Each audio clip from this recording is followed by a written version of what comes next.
하나님의 말씀 보시겠습니다. 창세기 12장 1절부터 9절까지 말씀.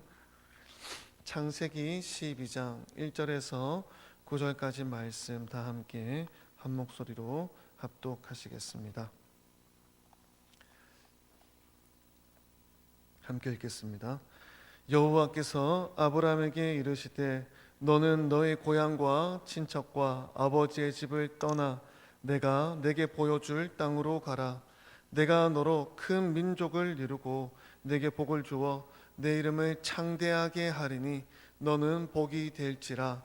너를 축복하는 자에게는 내가 복을 내리고 너를 저주하는 자에게는 내가 저주하리니 땅의 모든 족속이 너로 말미암아 복을 얻을 것이라 하신지라.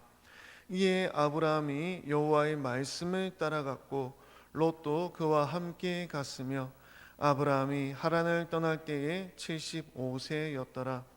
아브라함이 그의 아내 사레와 조카 롯과 하란에서 모은 모든 소유와 얻은 사람들을 이끌고 가나안 땅으로 가려고 떠나서 마침내 가나안 땅에 들어갔더라.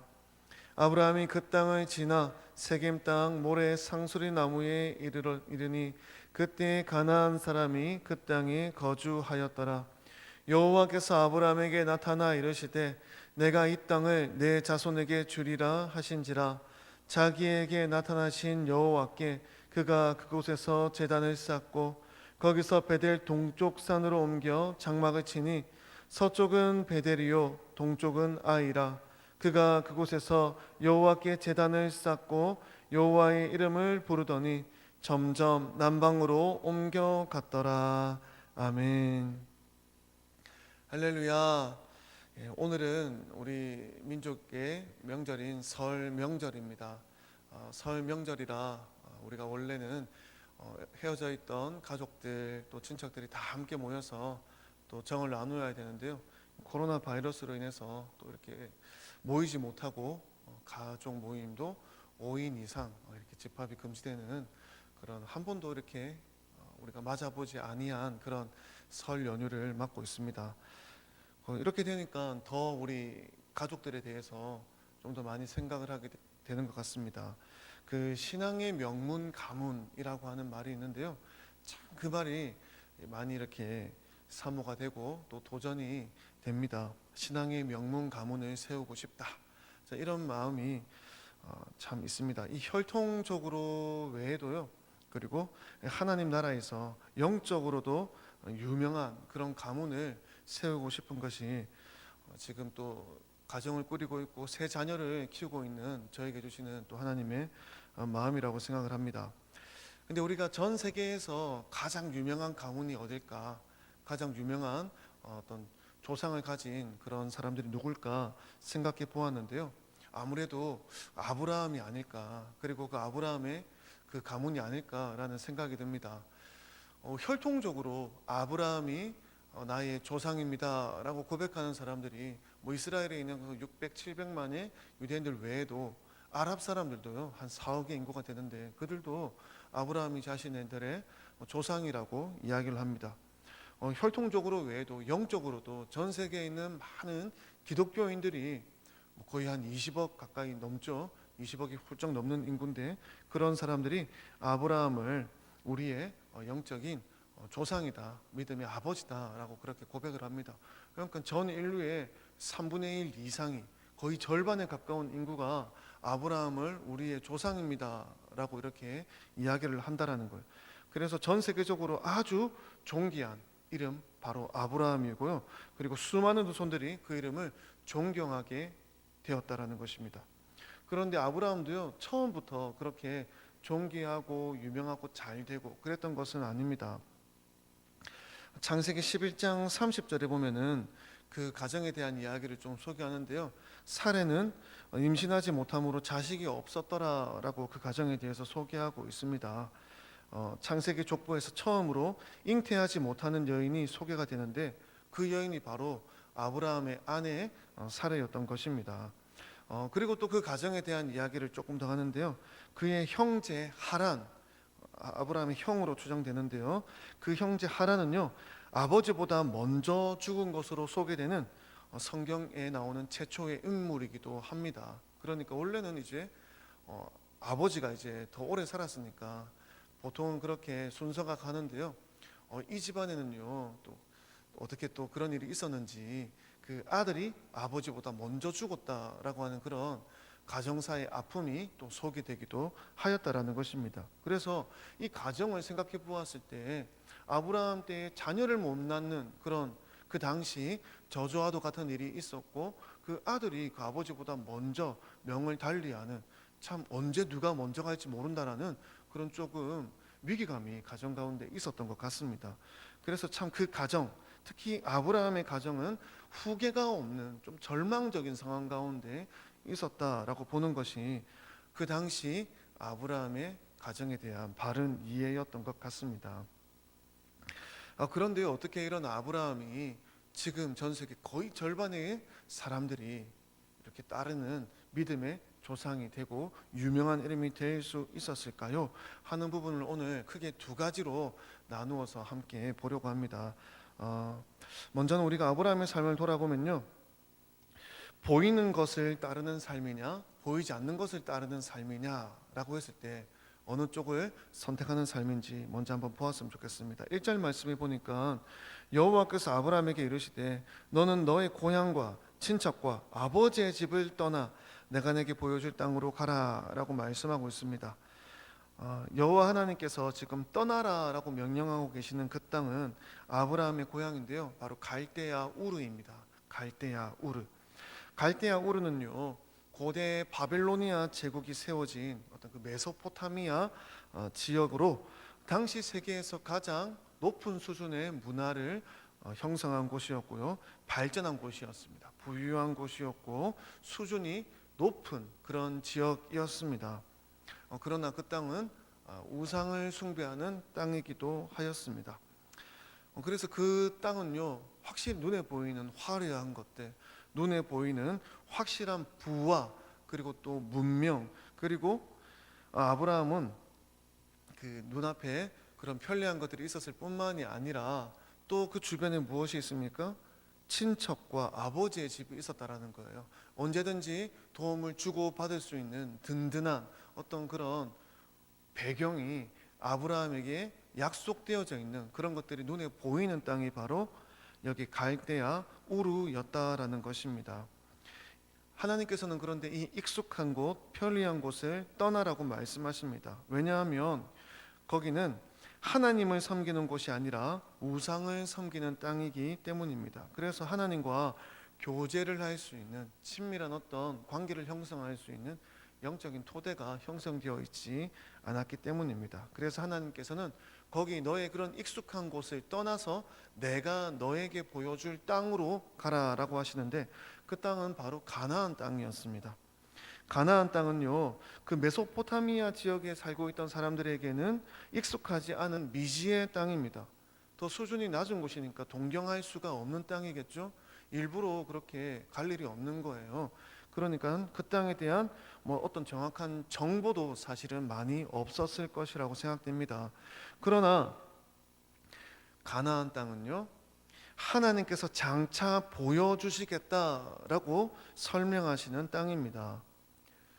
근데 우리가 아브라함의 입장에서 생각해 볼 때 이 말만 믿고 자신의 그 익숙한 고향 땅과 언제든지 힘이 되어줄 그 친인척들, 이 모든 것들을 버리고 이 미지의 땅 가나안으로 향하는 것이 쉬운 결정은 아니었을 거라고 생각이 됩니다.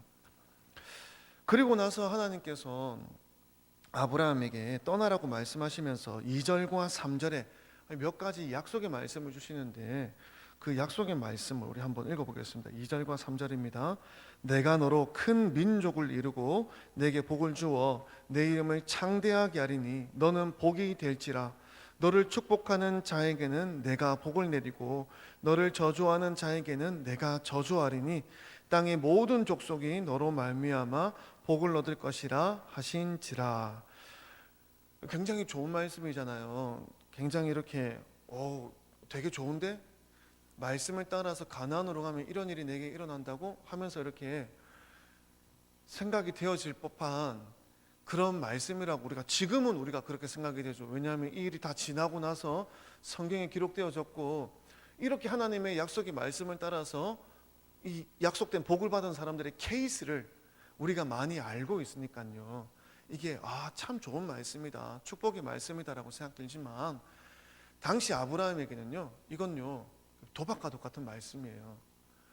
한 번도 이런 케이스를 경험해 본 적이 없었다라는 것입니다.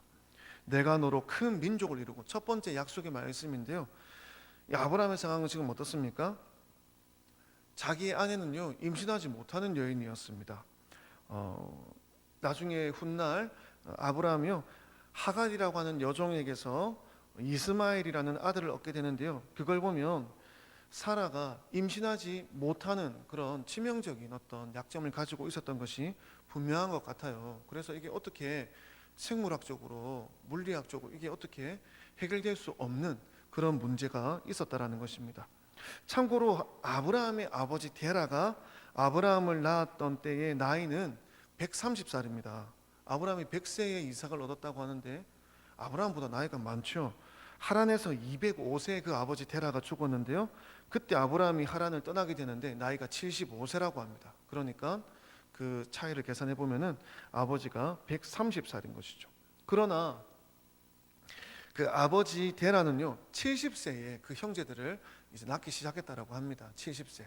그러니까 지금 그 아버지 데라가 70세에 아브라함의 형제들을 낳았는데 아브라함은 이제 75세가 되어서 그 아버지가 아이를 낳기 시작했던 그 나이도 훌쩍 지났다라는 거예요. 나는 평생 이제 아이를 가지지 못할 수도 있겠다라는 그런 생각을 할 때쯤 자녀에 대한 소망이 점점 이제 정말 이제 안 되겠구나 라고 하는 그런 시기에 하나님께서 찾아오셔서 큰 민족, 당장에 애 하나도 없는데 큰 민족에 대한 이야기를 하더라는 것입니다. 나머지 약속들도 마찬가지예요. 내가 너에게 복을 주리니, 어떤 복인지 아무것도 모릅니다. 내 이름을 창대하게 하리니, 이름이 창대하게 된다고 하는 것은 널리 알려지고 명예롭게 된다라는 것인데 아직 아무것도 그런 어떤 낌새가 보이지를 않습니다. 또 너는 복이 될 것이다라고 하는데 어떤 복이 될 건지, 뭘 어떻게 할 것인지 알 수가 없는 거죠. 너를 축복하는 자에게 내가 복을 주고 너를 저주하는 자에게 내가 저주할 것이다. 너무 하나님 내 편이 되어 주시겠다는 그런 좋은 말씀인데 뭘 어떻게 알 수가 없는 거죠. 땅의 모든 족속이 너로 말미암아 복을 얻을 것이다. 마찬가지예요. 내가 축복의 통로가 되고 나 때문에 많은 사람들이 유익을 본다고 하는데, 복을 받는다고 하는데 아직 어떻게 될지, 뭘 어떻게 하나님이 구체적으로 말씀해 주신 게 하나도 없다라는 것입니다. 그래서 지금 이런 약속의 말씀들은요 아브라함이 자기의 처지를 생각하고 들었을 때 참 황당무계한 그런 말씀이었다라는 것입니다. 그런데 아브라함이요 정말 이렇게 현재 전 세계적으로 유명한 이름이 된 첫 번째 비결이 나오는 것이 4절인 것 같습니다. 4절 말씀 다 함께 읽어보겠습니다.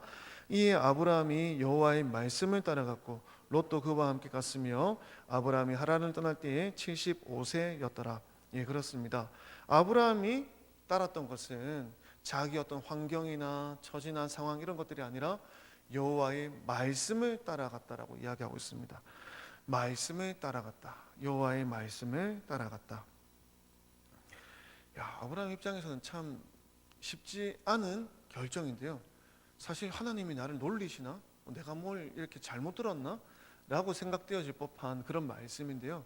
그 말씀을 따라갔다라는 것입니다. 아무것도 보지 못한 상황인데도 따라갔다라는 것입니다. 하나님이 아브라함이 손에 이렇게 확신할 수 있었던 그 익숙한 삶, 그리고 자기 눈에 보이는 든든한 것들에 머물러 있었던 것이 아니라 보이지 않지만 하나님의 말씀, 그 약속의 말씀을 따라간 것이 바로 첫 번째 아브라함이 지금 우리가 보고 있는 이 위대한 이름이 되었던 첫 번째 비결이라고 하는 것입니다. 특히 히브리서 11장은요 믿음의 선진들을 우리에게 여러 명 소개하는데, 아브라함은요 이 부르심을 받았을 때, 이 하란에서의 부르심을 받았을 때에 순종하였고 갈 바를 알지 못하고 나아갔다라고 후대의 히브리 사람들이 그렇게 평가하고 있다는 것입니다. 성경의 평가가 그래요. 순종하여 갈 바를 알지 못하는데 갔다라는 것입니다. 어디로 가는지 알고 가는 거면 좀 이해가 갈 수 있는데 어디로 가는지 갈 바를 알지 못했는데도 따라갔다라는 것입니다. 믿음이냐 거래냐 우리가 생각을 해볼 만한 부분인데요. 이 상황이 나아지면 제가 그렇게 할게요 이렇게 조건을 거는 것은 우리가 거래라고 할 수 있습니다. 하나님과 우리 사이에 거래를 하는 거죠. 하나님이 저한테 이거 하나 하면 저도 이거 하나 할게요. 이건 서로 쌍방간의 거래라는 것입니다. 그러나 상황과 어떤 조건 뭐 이런 것들을 따지지 않고 우리가 말씀을 따라 나아가는 것, 말씀을 따라 나아갔다라고 하잖아요. 이것은 바로 믿음이라는 것입니다. 아브라함의 상황을 보십시오. 지금 책임질 가정이 있습니다. 지금 나이가 75세예요.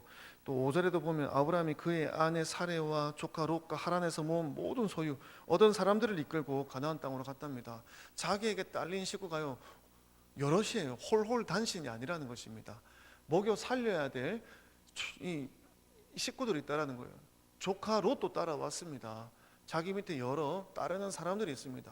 그런데도 75세에 적지 않은 그런 인생인데 아브라함이 175세까지 살지 않습니까? 또 남은 인생이 창창한데도 보이지 않지만 말씀을 따라 믿음의 삶을 선택하였다라는 것입니다. 그리고 마침내 가나안 땅에 들어갔다라는 것이죠. 갈대아 우르에서 떠나서 원래는 아버지를 모시고 왔습니다. 그런데 하란에 잠시 멈췄어요. 연로하신 아버지께서 좀 힘이 드셨던 것 같아요. 그래서 그 땅에 머물러 있다가 아버지 데라가 돌아가신 후에 다시 출발을 하는 것이거든요. 부르심을 잊지 않고 하란에서 다시 가나안으로 왔다라는 거예요. 쉬운 여정이 아니었을 것입니다. 하란에서 가나안까지 내려오는 길이 한 700km 됩니다. 여기서 서울 왕복하는 정도의 거리죠. 그런데 그 길을 이런 여러 식구들을 이끌고 결국에는 도달했다라는 것입니다. 어디로 가는지 알지도 못하는데 하나님께서 보여줄게 라고 하는 그 약속의 말씀을 따라 나아갔더니 마침내 가나안 땅에 들어갔다라는 것입니다. 그런데요, 그렇게 믿음을 따라갔으면은 가나안 땅에 도착하면 뭔가 좋은 일이 있어야 될 거 아니겠습니까? 하나님 제가 이만큼 했는데 하나님도 뭔가 이제 하셔야 되지 않겠습니까? 이렇게 돼야 되는데 아브라함은 그런 어떤 조건들을 이야기하지 않더라는 것입니다. 하나님과 거래할 생각을 조금도 하지 않았다라는 거예요. 그래서 6절 말씀을 보실까요? 마침내 가나안 땅에 들어갔는데 6절 말씀을 한번 보겠습니다. 아브라함이 그 땅을 지나 세겜 땅 모래 상수리 나무에 이르니 그때 가나안 사람이 그 땅에 거주하였더라. 자, 6절 말씀이에요. 아브라함이 마침내 그 땅에 들어갔는데 그 땅을 지나서 세겜 땅 모래 상수리 나무로 내려갔다라고 이야기하고 있습니다. 왜 쑥 지나서 내려갔을까요? 그 갈릴리 지역에 그쪽은 숲을도 우거지고 물도 많고 땅이 좋거든요. 근데 거기를 쑥 지나서 세겜 땅까지 내려갔다라고 이야기합니다. 왜 그렇습니까? 그 땅에 가나안 사람들이 살고 있기 때문이에요. 살고 있으니까 함부로 정박을 할 수가 없는 거죠. 그래서 어디까지 가야 되지? 좀 분위기가 좀 험악한데 하다 보니까 사람들 없는 곳까지 내려오다 보니까 세겜까지 내려왔던 것으로 생각이 됩니다. 근데 거기에도 가나안 사람들이 거주하고 있었습니다. 당시에 이제 도시 간의 왕래가 막 그렇게 잦지 않았겠죠. 특별히 메소포타미아에서 가나안으로 오는 경우는 좀 드물었을 것 같아요. 그래서 그 가나안 지역에 있던 원주민들이 메소포타미아 지방에서 온 낯선 이방인의 무리들을 좀 경계하지 않았을까 생각이 듭니다. 그래서 아브라함 일행은요, 생명, 재산 이런 것들에 대해서 좀 위협을 느끼는 그런 상황들도 있지 않았을까 생각이 되어집니다. 환경적으로 말씀을 따라 복을 주신다고 하고 이래서 왔는데 나아진 게 하나도 없습니다. 여전히 아무것도 알지 못하는 상황이라는 것입니다. 같이 거기까지 따라온 일행 중에 조카 롯이라든지 아내라든지 또 그 밑에 있는 식솔들이라든지 하는 사람들이 우리 지금 어디까지 가는 겁니까? 이거 왜 이렇게 가는 겁니까? 무엇을 이제 어떻게 하실 겁니까? 이런 질문들이 일어날 법도 한 상황인 것이죠. 그런데 아브라함도요 대답해 줄 게 없습니다. 그 사람도 뭘 어디로 가는지 갈 바를 알지 못하고 가고 있었기 때문에 이 여정이요, 사실 믿음을 따라가는 것이지만 굉장히 답답하고 쉽사리 지칠 수 있는 그런 상황이었다라는 것입니다. 그런데요, 그렇게 말씀을 따라 믿음으로 나아갔더니, 자, 우리 두 번째, 아브라함이 또 이렇게 위대한 이름을 낼 수 있었던 그런 것이 7, 8, 9절에 함께 나타나는데요. 7, 8, 9절 함께 읽어보겠습니다. 여호와께서 아브라함에게 나타나 이르시되 내가 이 땅을 내 자손에게 주리라 하신지라. 자기에게 나타나신 여호와께 그가 그곳에서 제단을 쌓고 거기서 베델 동쪽 산으로 옮겨 장막을 치니 서쪽은 베델이요 동쪽은 아이라. 그가 그곳에서 여호와께 제단을 쌓고 여호와의 이름을 부르더니 점점 남방으로 옮겨 갔더라. 그렇습니다. 믿음으로 나아가는 그 인생 가운데 여호와께서 나타나서 또 말씀을 해 주십니다. 그죠? 그 1절에도 여호와께서 아브라함에게 이르시되라고 말씀을 해 주시는데요. 여기 7절은 조금 다릅니다. 여호와께서 아브라함에게 나타나 이르시되라고 이야기합니다. 나타나다, 히브리어 라라고 하는 동사인데요. 이건 바라보다, 보다라고 하는 이런 대표적인 동사입니다. 이 이제 하나님께서 아브라함에게 나타나셔서 말씀하셨다라는 거예요. 말씀을 따라 믿음으로 쭉 걸어가는 그 인생 가운데 하나님께서 절대로 내버려 두지 않으시고 바라보고 계신다라는 것입니다. 그리고 적당한 때에 하나님의 타임에, in his time, 그 시간에 나타나셔서 말씀을 해주시고 분명한 약속을 주시지요. 내가 이 땅을 내 자손에게 주리라 하신지라. 이제는 아브라함이 그 땅을 눈으로 보았습니다. 그리고 그 땅을 하나님께서 주신다라고 말씀해 주셨습니다. 아무것도 보지 못하고 이제 있던 그 상황 가운데 눈이 열리게 되었습니다. 하나님께서 말씀으로 눈을 열어 주셨다라는 것입니다. 그랬더니 아브라함이 어떻게 합니까? 자기에게 나타나신 여호와께 그가 그곳에서 제단을 쌓고 예배를 드렸다는 것이죠. 그 가정 가운데 처음으로 하나님 앞에 예배드리는 모습을 보여주는 것입니다. 거기에서 비로소 제단을 쌓고 예배를 드리는 것입니다. 갈대아 우르, 그 우상을 섬기던 지역을 떠나서 이제 가나안 땅에 와서 하나님 앞에 제단을 쌓는 가정, 아브라함의 가정이 되었다라는 것입니다. 8절에도 마찬가지죠. 거기서 베델 동쪽 산으로 옮겨 장막을 치니 서쪽은 베델, 동쪽은 아이. 그가 그곳에서 여호와께 제단을 쌓고 여호와 이름을 부르더니. 네, 여기서도 장소를 옮깁니다. 왜 옮겼겠습니까? 베델에도 원주민들이 있고 아이에도 원주민들이 있으니까 한 산에 올라갔죠. 이름도 없는 산입니다. 그죠? 이름 모를 그 동쪽 산에 옮겨서 거기 장막을 쳤다.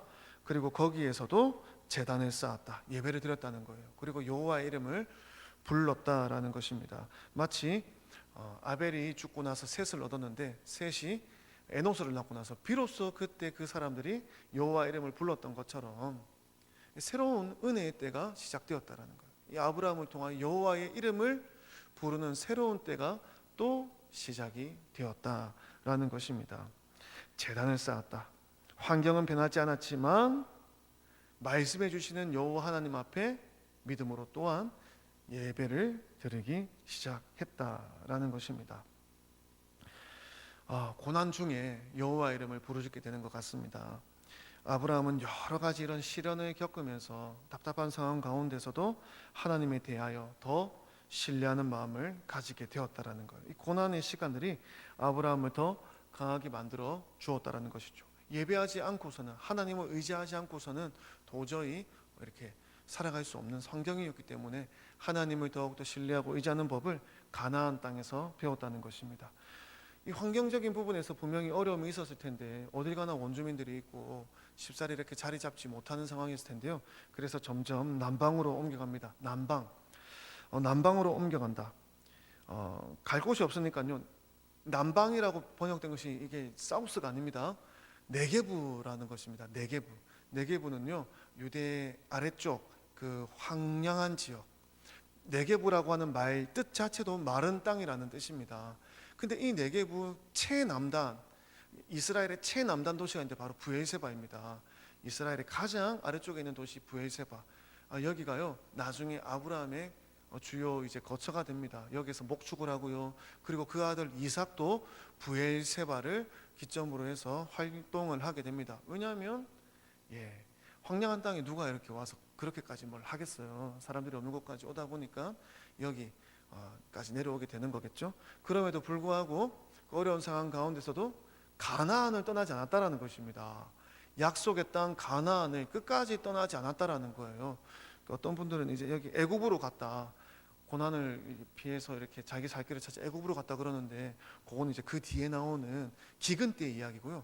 아브라함이요, 그래도 그 원주민들이 있고 참 낯선 환경 속에서 끝까지 가나안의 땅 안에 머물러 있었다라는 것입니다. 특별히 이 옮겨라고 하는 것은 히브리어 나사라고 하는 동사인데요, 뽑아내다, 잡아 뽑다라는 의미입니다. 그러니까 천막을 치는데 말뚝을 박았다가 뽑았다가 박았다가 뽑았다가 이런 과정을 가는 곳마다 반복을 하면서 어떻게든 계속해서 그 땅 가운데 거주하기를 애를 썼다라는 것입니다. 그리고 그 어려운 환경 가운데 제단을 쌓으며 예배를 드렸다라는 것이죠.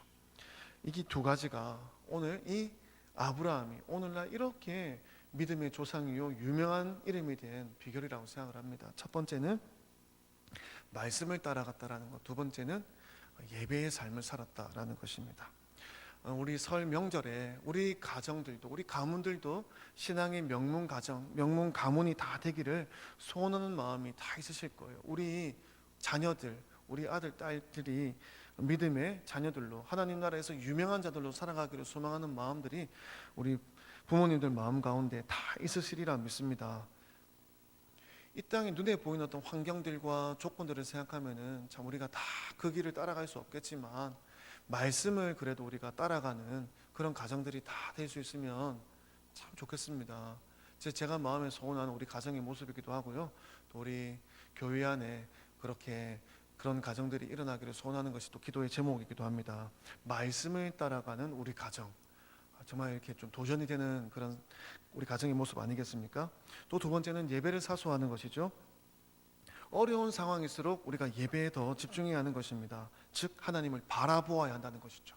하나님께서 우리 또 바라보신다라는 거예요. 이 두 가지가 상호 작용이 되는 것이죠. 우리가 하나님을 바라보면 하나님께서 우리 삶 가운데 나타나서 이루시는 그 비전의 말씀이 분명히 있다라는 것입니다. 그래서 그 말씀으로 우리 삶들의 문제들을 그렇게 또 돌파하고 믿음의 승리를 맛볼 수가 있는 것이죠. 거래가 아닙니다. 하나님, 이 상황 조금 해결되어지면 제가 나아갈게요. 그게 아니라요, 우리가 믿음의 여정을 걷기 시작하면 하나님께서 그 약속의 말씀들을 성취해 나아가신다는 것입니다.